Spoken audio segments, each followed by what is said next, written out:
अच्छा चल यार, मैं लेट हो रहा हूँ, मुझे जाना है। अरे सुन, अभी हाँ, तो आया था, इतनी जल्दबाजी में अब कहाँ जा रहे हैं? अपने अन्नदाताओं को सपोर्ट करने।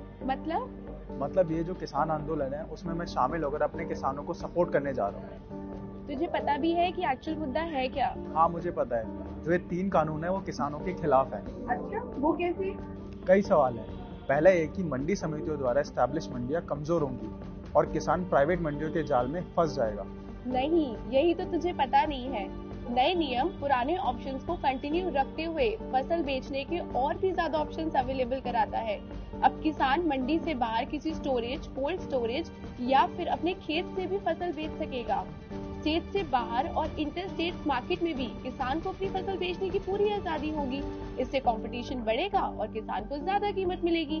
नए ऑप्शंस के अलावा पहले की तरह ही मंडियों में फसल बेचना और एमएसपी पर सरकार को फसल बेचने का ऑप्शन वैसे का वैसा ही रहेगा। इसके साथ ही सरकार का ये भी प्रस्ताव है कि स्टेट गवर्नमेंट इन निजी मंडियों के रजिस्ट्रेशन की व्यवस्था लागू कर सके और ऐसी मंडियों से स्टेट गवर्नमेंट एपीएमसी मंडियों में लागू शुल्क की दर तक शुल्क निर्धारित कर सकेगी। अच्छा ये बता, किसान की जमीन पर बड़े उद्योगपति कब्जा कर लेंगे तो किसान तो अपनी जमीन से भी गया। नहीं, नए कृषि करार अधिनियम के अंतर्गत कृषि भूमि की बिक्री, लीज और मॉर्टगेज पर किसी भी तरीके का कोई कॉन्ट्रैक्ट नहीं किया जा सकता है।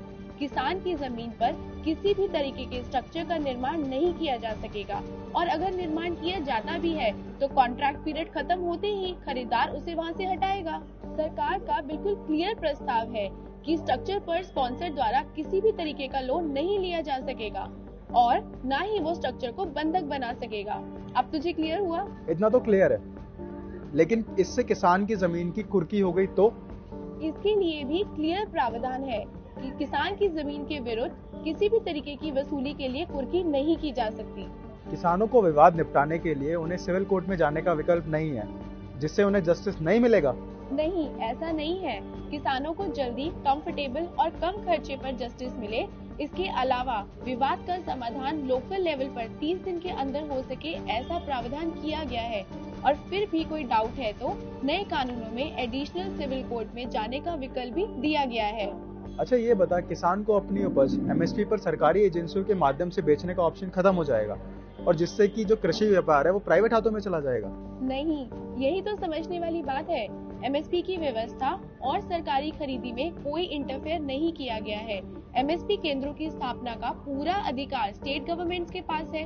वो चाहे तो इन जगहों को मंडियों में स्थापित करने के लिए पूरी तरीके से आजाद है। केंद्र सरकार द्वारा लगातार एमएसपी पर खरीदी की व्यवस्था मजबूत की गई है और अगर फिर भी कोई डाउट है तो एमएसपी के संबंध में केंद्र सरकार लिखित में आश्वासन देगी।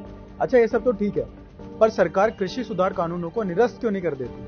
ये सब किसान के फायदे के लिए ही है। और रही उन प्रावधानों की बात जिन पर किसानों को आपत्ति है, तो उन पर भी सरकार खुले मन से विचार करने के लिए तैयार है। इससे तो किसानों का भला होगा और सरकार जो कानून है वो किसानों के हित में लेकर आई है, तो इतना हो हल्ला क्यों? यही तो दिक्कत है। विपक्ष अपने पॉलिटिकल मोटिव को पूरा करने के लिए बेचारे भोले भाले किसानों को हथियार बना रही है।